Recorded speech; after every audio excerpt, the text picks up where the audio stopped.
jika ada faktor keturunan dia langsung dari ayahnya, ya mungkin langsung itu mungkin 2 kalinya untuk resiko untuk terjadi kanker prostat.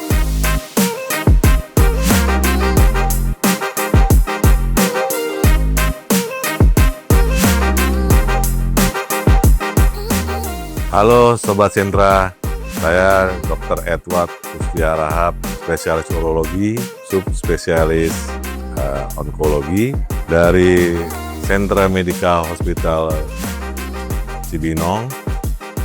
Dalam Sentraskop kali ini, saya membahas tentang pengobatan kanker prostat.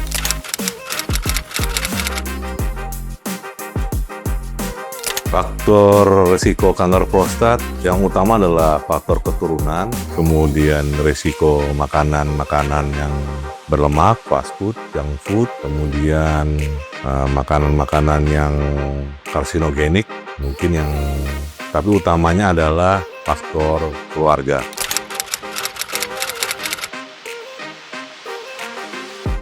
Gejala awal dari kanker prostat hampir sama dengan gejala pembesaran prostat, jadi susah kencing terputus-putus. Tapi yang spesifik pada kanker prostat itu kalau dia udah stadium lanjut, dia bisa kencing berdarah, nyeri tulang, lumpuh badan separoh.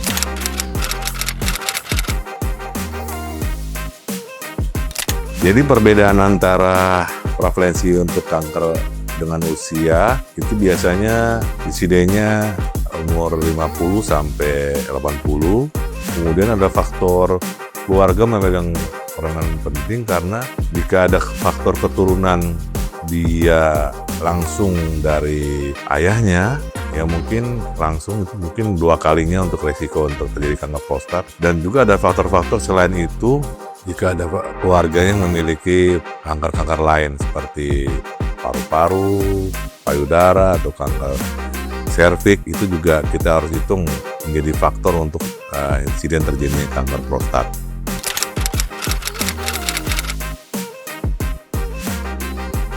Untuk mendeteksi kanker prostat secara dini, memang selain kita harus anamnesis, pemeriksaan fisik, ya anamnesis itu riwayat-riwayat faktor keturunan, pola makan, dan pemeriksaan fisik biasanya kita langsung pemeriksaan rectal touche, jadi memasukkan jari tangan dokter ke dalam anus untuk melihat kondisi prostatnya, apakah prostatnya keras, berbenjol, atau asimetris, maka kita mencurigai adalah kanker prostat. Dan untuk pemeriksaan tambahannya, biasanya kita tambahkan dengan terutama adalah PSA, dan kalau memang tinggi di atas 10, ya kita langsung melakukan biopsi.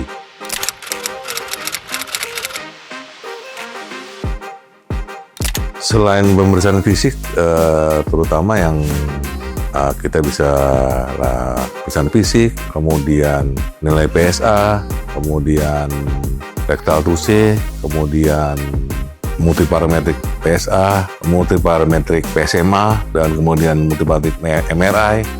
Dan goalnya itu terutama adalah diagnosis pastinya dengan melakukan biopsi prostat.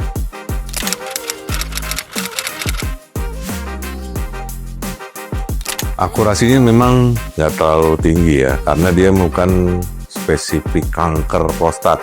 Dia tuh organ spesifik prostat. Jadi dia organ spesifik untuk prostat, tapi bukan organ pemeriksaan untuk mendeteksi apakah ini kanker prostat. Jadi kalau dia nilainya di atas 10, ya kita melakukan biopsi untuk kepastian diagnostiknya.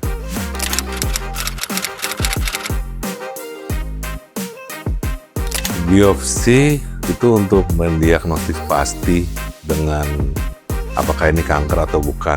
Dan memang kita lakukan kalau kita udah curiga ini kanker prostat. Pelaksananya adalah mengambil sampel dari prostat dengan cara lewat tubur anus dengan USG rektal atau dengan metode biopsi prostat per perineum, baik itu dengan freehand ataupun dengan bantuan robotik untuk mengambil sampelnya.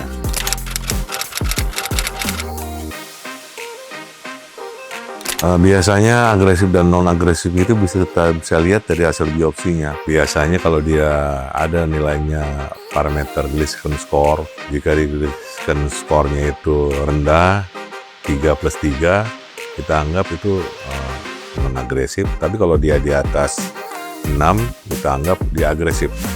Paling tinggi glycemic score itu 10, 5+5. Yang membaca glycemic score itu adalah dokter patologi anatomi.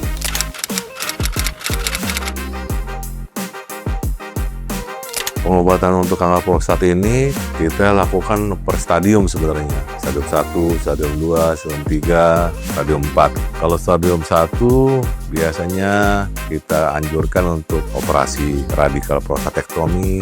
Jika dia stadium 1 juga, kita bisa kan radiasi eksterna untuk prostatnya dengan angka kesembuhan untuk operasi itu 95%, sedangkan untuk yang radiasi 90%. Kemudian untuk stadium 2, 3, dan 4 itu pengobatannya adalah ya hormonal terapi sebagai backbone-nya, dan jika diperlukan ya ditambah dengan radioterapi pada kasus-kasus tertentu. Kemudian ada obat-obat oral yang diminum, dan pemantauannya biasanya kita sandarkan pada nilai PSA. Jika nilai PSA-nya tidak tercapai yang kita harapkan, patokannya itu 0,2, jika dia tidak ada responnya, biasanya kita switching obat untuk pengobatan kanker prostat. Obatnya juga lumayan bervariasi untuk kanker prostat ini. Jadi kita bisa pilihkan kepada pasien yang cocok apa yang kita tambahkan untuk pasien ini. Jadi setiap pasien punya pengobatan yang berbeda-beda. Jadi satu pasien dengan satu pasien yang berikutnya tuh pengobatannya berbeda-beda. Jadi kita harus pilihkan yang cocok untuk dia sesuai dengan kondisi dia.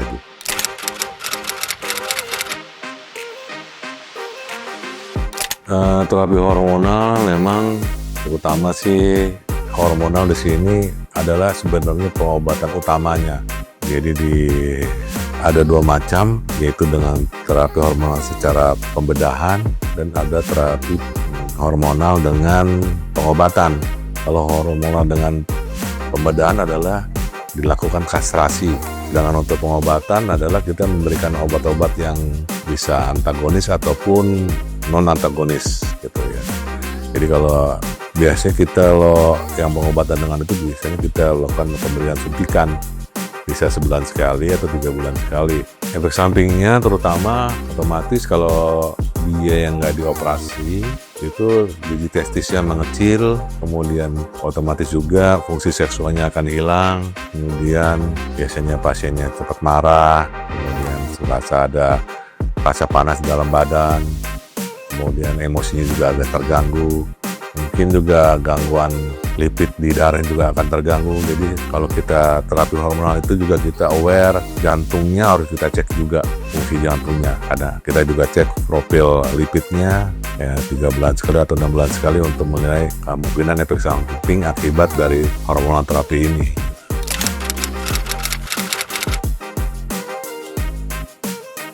Untuk imunoterapi memang ada juga yang bisa dipakai, itu biasanya nama obatnya pembrolizumab. Cuma memang itu spesifik untuk pada kasus-kasus tertentu, dan biasanya memang sudah dipastikan memang ada kelainan checkpointnya. Biasanya kita ceknya itu agak selama ini juga memang belum sampai seperti itu di Indonesia. Mungkin di level internasional bisa diberikan obatan dengan pembrolizumab untuk imunoterapi.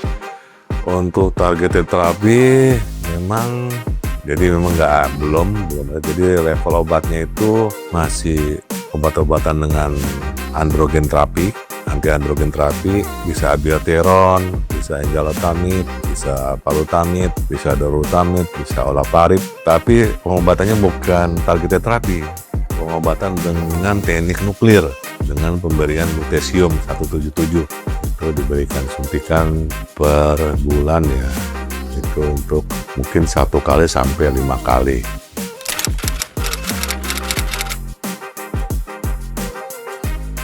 Prostatectomy harus ada tambah radikalnya, jadi prostat seluruhnya diambil, ditambah dengan kelenjar getah beningnya, dan biasanya kita berikan pada kasus-kasus dengan stadium 1, jadi stadium awal. Jadi pentingnya menemukan pasien-pasien dengan stadium 1, sebab dia akan mencapai angka kesembuhan mencapai 95% dengan efek samping ya disfungsi ereksi dan kemungkinan ngompol atau kemungkinan penyempitan saluran akibat operasinya.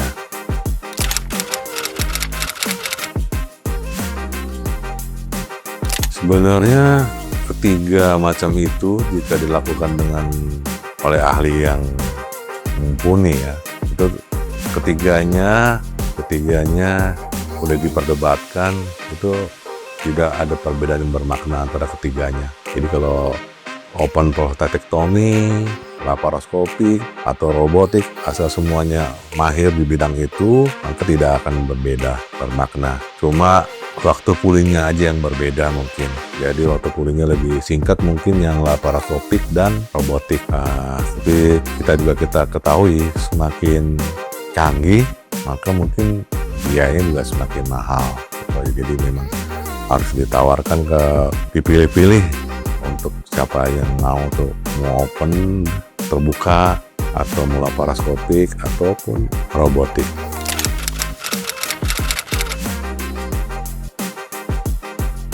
Pasca operasi untuk open prostatectomy biasanya pasien hari kedua udah bisa pulang sih sebenarnya. Robotik juga, laparoskopik juga, kemudian cepat sebenarnya. Cuma memang kita evaluasi sambungannya, apakah terjadi kebocoran atau enggak. Biasanya kita nilai 2 minggu pasca operasi. Dan untuk melatih pasien supaya bagus akibat operasi, karena yang kita takutkan adalah ngompol sama disfungsi ereksi.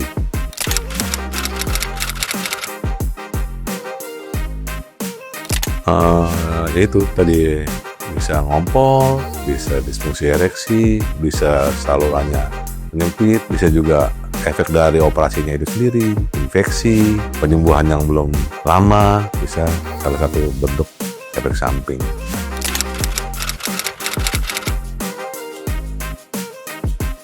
Ya, pasien kemudian untuk tahap-tahap awal mungkin ya pemilihan luka operasinya, kemudian dia minum obat secara teratur dulu, kemudian kita evaluasi 2 minggu apakah sambungannya udah bagus atau enggak. Dan jika efek samping timbul yang ngompol itu mungkin bisa latihan panggul ya, Kegel. Kemudian untuk yang disfungsi ereksi mungkin masih dibantu dengan obat-obatan seperti sildenafil, tadalafil. Demikian Sendraskop kali ini. Bila ada pertanyaan tentang kanker prostat dan penanganannya, dapat ditulis di kolom komentar. Dan jika ingin langsung bertanya, dapat langsung ke Rumah Sakit Sentra Medika Cibinong. Sampai jumpa.